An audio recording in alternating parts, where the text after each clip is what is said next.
Either you train him, or you're fired. That's what Ariel Novak, the 34-year-old CEO of Stratmoor Tech in Chicago, said, her voice steady as she delivered the ultimatum to the strategic team. Her words didn't waver. Her stare didn't blink. Seated beside her was Luca Raymond, mid-20 smug in a linen blazer 2 sizes too tight, scrolling through his phone like the meeting didn't concern him. I looked up from my project roadmap and said, without flinching, No explanation, no apology. Why? Because I'd seen the resume. She didn't bother vetting. No experience. No credentials.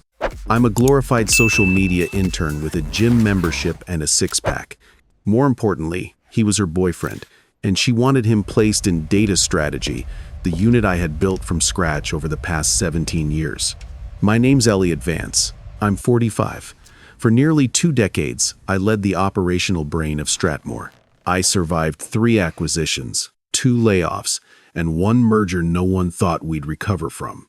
But now, in a glass conference room on the 39th floor, I was staring down a new kind of test, not a systems crash, but an ethical implosion, and I chose the hill I was willing to die on. No regrets, not one. The next morning, my keycard didn't work. I tried again twice. The green light never blinked. It was just a soft red beep that felt louder than it should have. I stepped back and looked around. No one else was watching. It was 7:43 a.m. early, just how I liked it. But this time, it wasn't discipline. It was instinct. Something had shifted. The security guard I'd known for years didn't meet my eyes inside the lobby. He muttered, "You'll need to head straight to HR, Mr. Vance." Not Elliot. Not even a nod. I didn't ask questions. I already knew. When I reached the 11th floor, my name had been stripped from the directory. The receptionist offered me a manila envelope without looking up. No handshake, no apology, just a thin, over-processed smile and the words, "We're initiating a mutual separation per executive directive." Inside the envelope, a severance agreement, a non-disparagement clause, a release of all intellectual property, and the final insult, a clause requesting that I provide transition support to Luca Raymond, incoming strategic analyst. They wanted me to hand him the keys. I sat in the HR chair, dead still. No outrage, just clarity. I'd written the protocols, built the infrastructure, and negotiated vendor integrations at midnight on holidays. Now they wanted me gone quietly, like I never mattered, like I never existed. So I didn't sign. I stood up, nodded once, and walked out. Not in defeat, in decision. I took the elevator back up to the 39th floor, not because I still belonged there, but because I needed to see it one last time. My nameplate was already gone. A janitor was quietly stacking boxes outside the glass door of my office. He didn't look at me when he spoke, just said, "They told me to start early." I nodded, voice caught somewhere between my throat and chest. I stepped inside. The room was colder than I remembered, or maybe I was starting to feel it. No farewell banner, no email, no closure. Just cardboard boxes and the ghost of 2 decades pressed into a 2x15 office. I moved slowly, deliberately. I took down the framed supplier award from 2013, the photo of my original team at the Seattle launch. The mug that had somehow survived 4 relocations and 1 power outage fire. Piece by piece, I disassembled what had taken me half a lifetime to build. No one came by. I could see them through the glass. Faces I'd mentored, analysts I'd promoted. A few glanced over, then quickly looked away. No eye contact. Survival mode. At Stratmoor, when someone was erased, everyone else acted like they'd never existed. The final drawer was the hardest. It always stuck. Inside, I found an old field notebook worn leather, pages yellowed, diagrams and postmortems scribbled in blue ink. At the back was a handwritten note from Sophia, a junior associate I'd once defended in a brutal budget meeting. "You made me believe I belonged here. Thank you." I hadn't read that note in years, but it hit me harder than I expected. As I slipped the notebook into my bag, I noticed a yellow sticky note stuck between my monitor and keyboard. "You were the reason I didn't quit. M." Just an initial. No fanfare. No face. But it was proof I wasn't invisible, even if the system wanted me to be. Then came the final blow. I was locked out when I tried logging into the system to forward my files to a personal drive. Access denied. I searched for my name in the internal directory. Nothing. Not even archived. Just gone. 3 weeks after I walked out of Stratmoor Tech with a box of my legacy and a sticky note in my pocket, I got a text at 10:14 a.m. "Lunch this week? Still, owe you for that Phoenix merger. Devlin." Devlin Ross. We hadn't spoken in almost a decade. Last I heard, he'd pivoted from consulting into early-stage venture ops. Smart, quiet, surgical. The kind of guy who didn't reach out unless it meant something. We met 2 days later at a tucked-away cafe off Wabash, just east of the river. Small tables. No photos on the walls. The kind of place where honest conversations happened. He slid his tablet across the table before I even sat down. "This is what I've been building," he said, "and I want your brain on it." I stared at the screen. A dark mode interface. Flowcharts, live metrics, early simulations, and one bold title at the top. Verdance Strategic Intelligence Engine, Beta V0. "Joe, it's a decision architecture model," Devlin explained. "AI that mimics executive-level judgment using real-time ops data, vendor behavior trends, and internal performance signals. No politics, no posturing, just clarity." I was quiet. Not because I didn't get it, but because I got it immediately. I could see the bones, the potential, the chaos it could solve. And somewhere between the third espresso and the 15th scenario flow, I felt something I hadn't in months. Curiosity. "What are you looking for?" I asked. "A partner," he said. "Not a co-founder, not a mascot, someone who's been inside the fire, someone who knows how systems break when the wrong people are promoted for the wrong reasons." That landed harder than he knew. I didn't say yes. Not then. I still had dust on my shoes from Stratmoor's halls. But that night, I opened the simulation tool on my laptop and started sketching. I used a different name on the system, Win. My middle name and my mother's maiden. I didn't want visibility. I wanted insulation. Over the next few months, we worked quietly. Weekends. Late nights. Co-working spaces rented under shell names.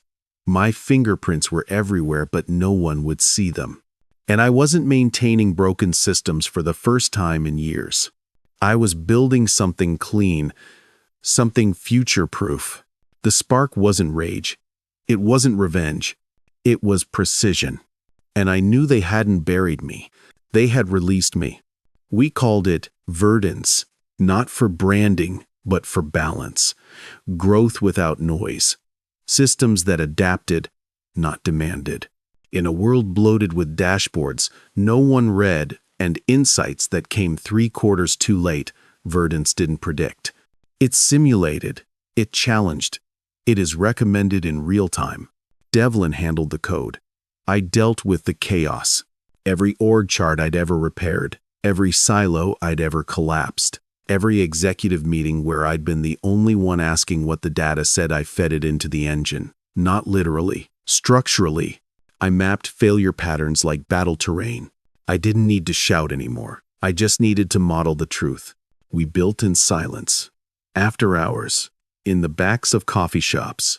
Inside borrowed office spaces with blacked-out windows and folding chairs. My name was never on a lease. My face wasn't in the pitch decks. Even our test clients didn't know I existed. And I liked it that way.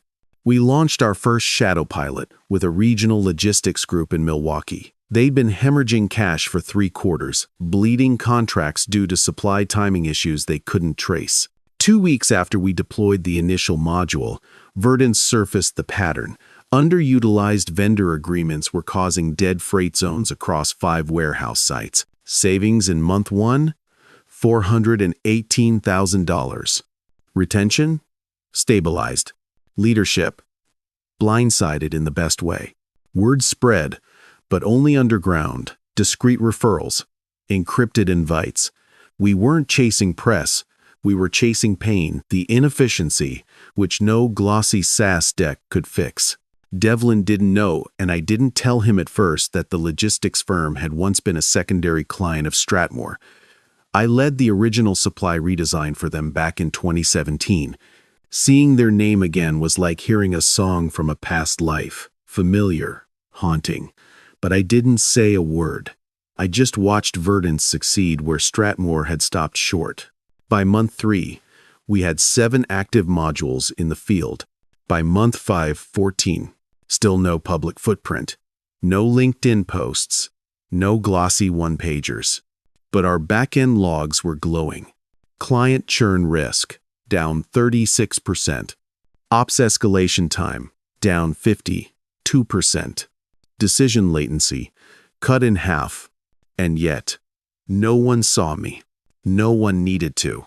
Because when the product is that precise, the creator becomes irrelevant to everyone except those who matter. That's what fueled me. It wasn't vengeance. It was vindication, quiet, clinical, unshakable.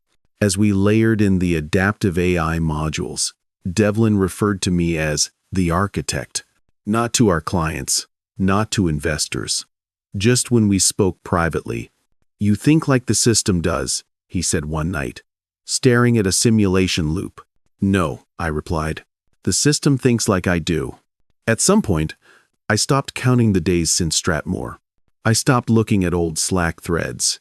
I stopped checking to see if my name still existed in archived files. Because now, I wasn't inside anyone else's empire. I was building the thing they'd eventually be forced to kneel to. The quiet build wasn't glamorous. There was no keynote, no investor dinner, no Instagrammable moment with startup swag and champagne. It was midnight logic diagrams. It was unsent emails with hard truths. It was silence used not as surrender but as leverage. They had once erased me with the stroke of a pen. Now, I was engineering something they'd never be able to write around. It started with a forwarded message. Subject line: request for strategic vendor evaluation priority. Sender: operations@stratmoortech.com. The name at the bottom? Luca Raymond, Director of Strategic Expansion. I read it 3 times. No typos, no aliases. It was real. Stratmoor, my Stratmoor, was requesting a discovery call with Verdance, unaware they were handing their operations over to the very man they had erased. I didn't laugh. I didn't even smirk. I stared at the screen, letting the irony settle in, like slow-falling snow. Devlin walked into the lab a few minutes later, tablet in hand. "You're gonna want to see this," he said, flipping the screen around. Same email. Same sender. Luca. He'd met one of our newer clients at a logistics summit in Denver. I heard about the system that was redefining middle-tier operational strategy. Naturally, he pitched it internally. Ariel, of course, greenlit the request. She had no idea who built Verdance. Because I'd designed it that way. My name had never touched a single client-facing document. Even my code commits were signed E-Win. Verdance's public profile belonged to Devlin, our head of communications, and a curated team of specialists. Not because I was hiding, because I was preparing. Devlin looked at me. "You want to take the meeting?" I shook my head. "Let it run standard. I'll sit in. Camera off. Name masked."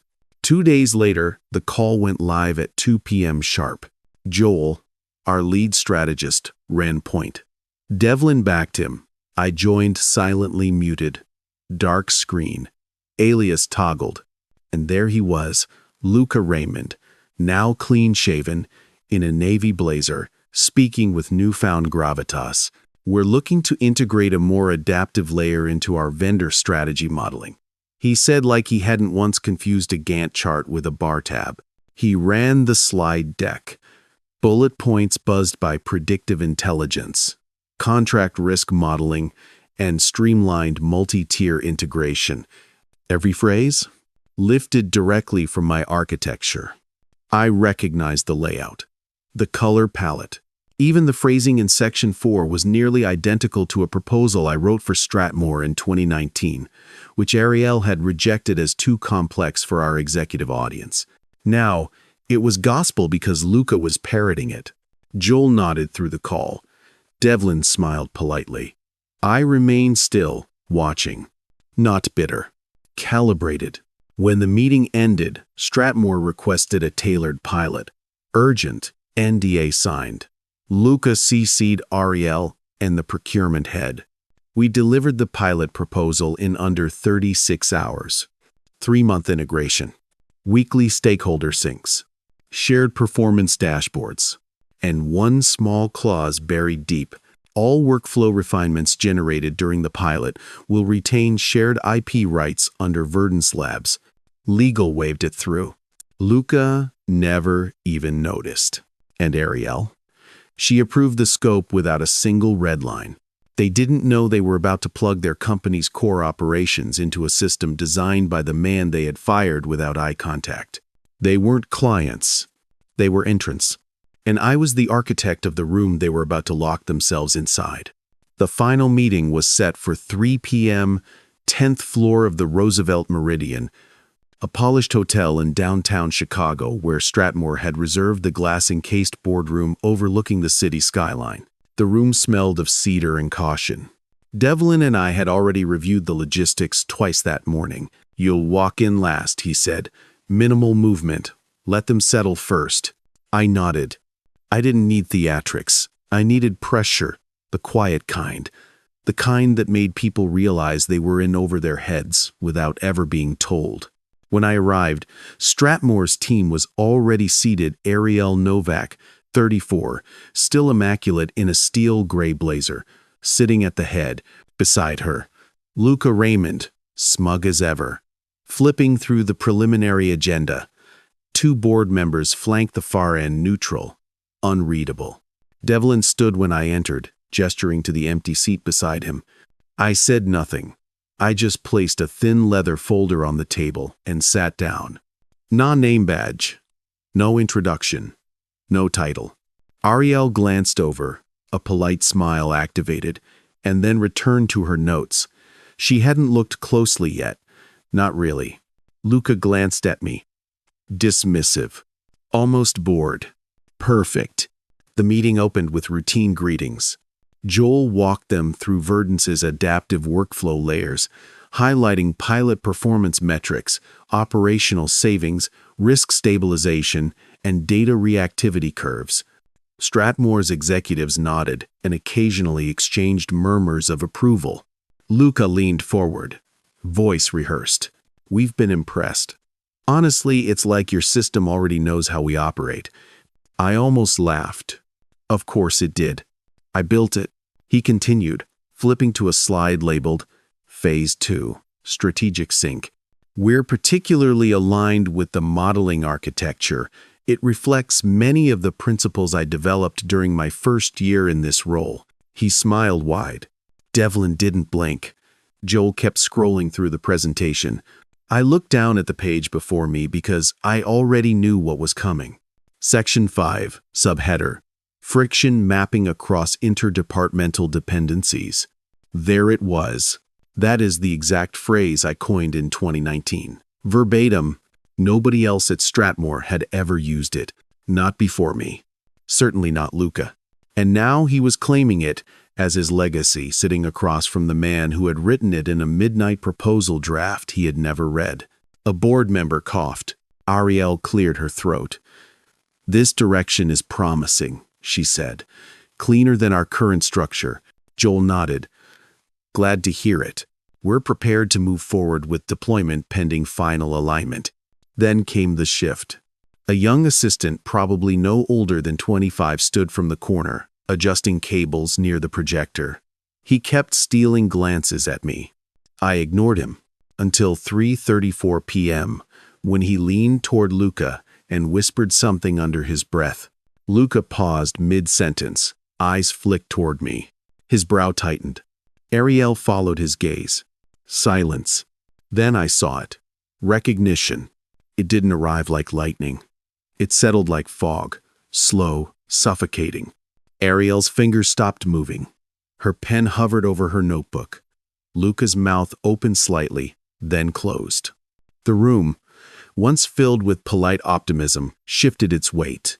The air turned heavier. Even the hum of the projector felt louder. Ariel blinked hard, then finally spoke barely above a whisper. "Elliot?" I said nothing. Devlin continued presenting, like nothing had happened. Joel advanced the slides. But Ariel wasn't listening anymore.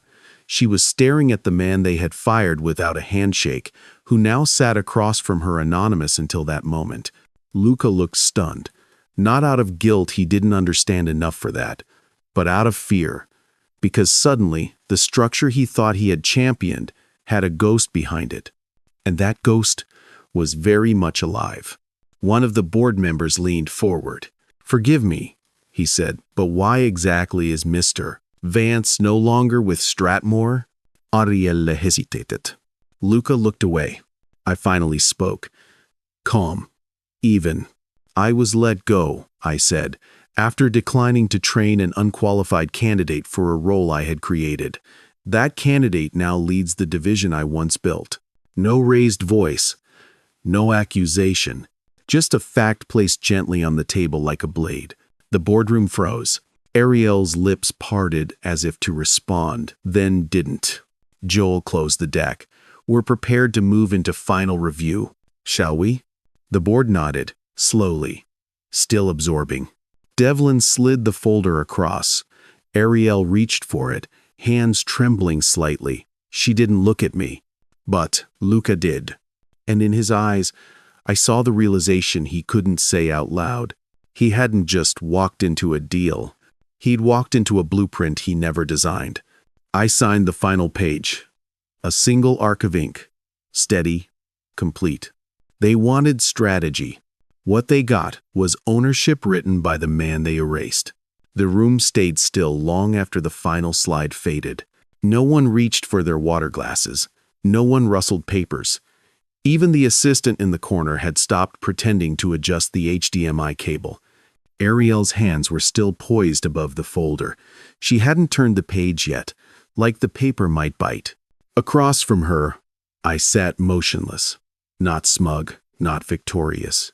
Just anchored a presence she hadn't anticipated and couldn't now unsee. "Are there any final questions before we proceed?" Joel asked, voice smooth, polite. One board member cleared his throat. "None from me." Ariel finally flipped to the last page of the contract. That's where it was. Clause 11.3, buried under a paragraph of technical performance standards. Administrative oversight of all strategic modeling cycles would route through Verdance's adaptive interface for optimization support. It's a neutral phrase, harmless to the untrained eye. But what it meant, what I had designed it to mean, was full access not just to vendor flows, but also to internal review cycles, quarterly benchmarks, and operational KPIs. Everything that powered Stratmoor's decision-making layer would now feed through our engine. She scanned it, paused. Her lips moved slightly, as if sounding out the language to herself. She looked up, just briefly, and this time, when our eyes met, she knew. I didn't blink, because I wasn't asking for space in the room. I had written the floor plan. Ariel signed. Her pen moved with mechanical precision, not confidence. Luca followed next, slower, hesitant. When he finished, Devlin passed the folder to me without a word. My hand didn't shake. The pen glided across the signature line in a single deliberate motion. Elliot Vance. No title, no disclaimer. There is no softening of impact. Just a name they thought they had erased, now etched permanently onto the system they'd depend on to survive. Joel smiled faintly as he gathered the documents. "We'll begin the Phase 1 integration on Monday. Our onboarding lead will be in touch." Ariel nodded. Understood. She didn't speak again, but Luca did once, Everyone stood, chairs groaning slightly against the marble floor. "Mr. Vance," he said, voice carefully. "I didn't realize—" I raised a hand, stopped him. "You weren't supposed to." And with that, I closed my folder, tucked the pen into the leather spine, and turned toward the door. No handshake, no farewell speech, no theatrics, just movement. Because silence, when used correctly, makes more impact than applause. As I stepped into the hallway, the temperature seemed to shift. The air was cooler. The light is less sterile. And behind me, the room I'd once been pushed out of had just signed over strategic control to the man they had called obsolete. I strolled down the corridor, polished shoes echoing across the marble-like punctuation marks. One of the junior board observers passed me in the opposite direction, eyes flicking up in quiet recognition. He didn't stop me. He didn't need to. Power doesn't have to announce itself. It settles in the way people pause when you enter a room they thought you'd never walk into again. At the elevator, I pressed the button, waited. When the doors opened, I stepped inside alone. As they closed, I finally saw Ariel through the boardroom glass. She stared blankly at the contract, her pen still handheld like a weapon she no longer knew how to use. She had bet on silence, meaning surrender. What she didn't understand was that I had never gone silent. I had stopped talking to people who refused to listen. And now? Now, they would hear me in every decision their company made. Not because I shouted, but because I rewrote the system. They could no longer function without it. I didn't head back to the Verdance office that afternoon. I didn't call Devlin, didn't reply to Joel's follow-up text. Well played. Instead, I walked. Chicago was gold-lit and cool. The late afternoon made glass buildings look gentle. The city moved around me, buses hissing, heels tapping pavement, someone arguing into a Bluetooth headset near the Hilton Valet. But none of it touched me, not really. Because for the first time in years, I wasn't climbing. I wasn't scrambling for the next opportunity, defending my seat at the table, or asking anyone to see me. I was already standing on something I had built with my mind, my own hands, my refusal to vanish. That's the part no one ever talks about. When you're no longer fueled by revenge, survival, or even recognition, just clarity. I stopped near a quiet plaza, just off Monroe, a few blocks from the hotel. I found a bench facing a row of bare trees. Sat down, exhaled. That boardroom would replay in their minds for weeks. It could be longer. Ariel would question every clause she'd initialed. Luca would scroll through the Verdance dashboard without understanding who built its bones. But it didn't matter anymore. I hadn't returned for applause. I hadn't returned to confront. I'd returned to embed, quietly, permanently. The legacy wasn't in the signature. It wasn't in the victory. The decisions they'd make without knowing I'd shaped the paths were in the system. The interns who'd use the modules I architected. The directors who'd quote my logic models as if they were industry standard. They'd rely on the silent improvements without tracing the origin. And when they told the story years from now about the day Stratmoor regained its strategic footing, they'd leave out the part where the man they discarded had written the code that saved them. But I'd know. That was enough. I checked my phone one last time. A message from an unfamiliar number. If Verdance ever needs a CEO, there's a board behind you. I didn't respond. Because legacy doesn't ask for power. It becomes the foundation others build on whether they know it or not. You don't always get justice in the moment you're wronged. Sometimes, you get it when no one is watching, when the people who erased you unknowingly depend on the work they tried to discard. That's what I learned. For a long time, I thought silence meant weakness. If I didn't speak up or fight back loudly, I'd disappear. But now I know, when used with intention, silence is a strategy. It's patience. It's precision. It's letting your work do what your words no longer need to. I didn't build Verdance to prove a point. I built it because something inside me refused to vanish quietly. Because I knew the systems I helped build weren't broken, they were in the wrong hands. And sometimes, the only way to reclaim your value is not to demand it, but to make yourself indispensable again on your terms. So, if you've ever been overlooked, replaced, or written off, let this be your reminder. Your value isn't tied to a title, a desk, or the people who failed to see you. It's in your ability to rebuild quietly, precisely, and powerfully. And when they finally come looking, not knowing it's you they need, you won't have to say a word, because you'll already be holding the blueprint they're trying to follow. And this time, you'll own the pin.